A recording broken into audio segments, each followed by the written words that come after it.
April is recognized across the country as Fair Housing Month, but to really understand why fair housing laws matter, you have to understand the history of housing in cities like Detroit, because housing has always been connected to opportunity, community, and the identity of our neighborhoods. So today, let's talk about what fair housing means, how Detroit's housing history helped shape the city, and why those protections still matter today.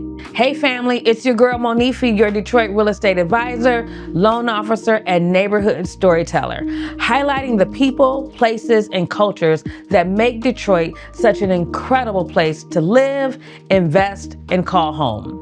And today, we're talking about something that sits right at the heart of housing in America, fair housing, because the ability to choose where you live has not always been equally accessible for everyone.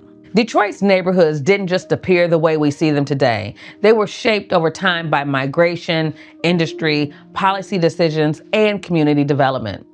In the early and mid-1900s, Detroit was one of the fastest growing cities in the country. Families were moving from all across the United States and around the world for jobs in the auto industry. But access to housing was not always equal. Practices like redlining, restrictive lending practices, and racially restrictive covenants influenced which neighborhoods people could buy homes in and which ones they could not. It's critical to recognize that these weren't just social trends, but systemic, policy-driven mandates that used the laws and finance to dictate who could build wealth and who could be excluded from it. Restrictive covenants were clauses that were written into property deeds that prevented homes from being sold to certain groups of people. These practices were eventually ruled unenforceable, but they played a role in shaping how many Detroit neighborhoods developed over time. And understanding that history helps explain why housing conversations in Detroit can sometimes be or feel layered. When you look across Detroit today, you can still see how different neighborhoods develop their own identity. Over time, communities like Bagley, Rosedale Park, and East English Village became known for strong residential stability and long-standing home ownership. Historic areas like Palmer Woods reflect Detroit's architectural legacy and the pride residents take from preserving these communities. Neighborhoods like Woodbridge and West Village blend historic character and walkable city living. And the communities like North End carry deep cultural history while experiencing the new investment and renewed attention. When you step back and look at the city, you start to see that Detroit's housing story is really a collection of many neighborhood stories. In 1968, the Fair Housing Act became law.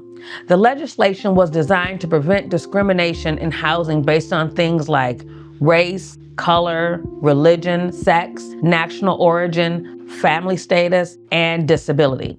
The goal was simple: to ensure that people have their fair opportunity to buy, rent, and live in the communities they choose. Today's fair housing laws guide how real estate professionals operate.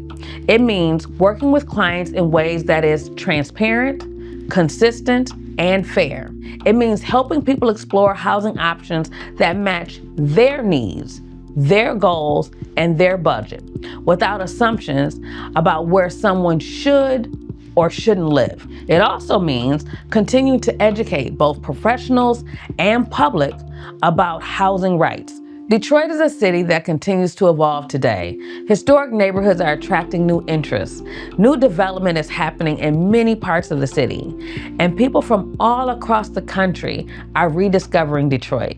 But as the city grows, conversations about housing, access, neighborhood opportunity remain important, because housing doesn't just shape cities, it shapes lives. Detroit is a city of layers. Every neighborhood has a story, and understanding our housing history helps us appreciate the communities that exist today. Fair housing laws are one part of making sure that opportunity continues to expand for future generations, because real estate is never just about property. It's also about people, community, and access. I'm Monife with the MK Realty Group, and this is In Detroit with MK. If you're thinking about buying, selling, or investing in or around Detroit, I'd love to help be your guide. See you in the next one.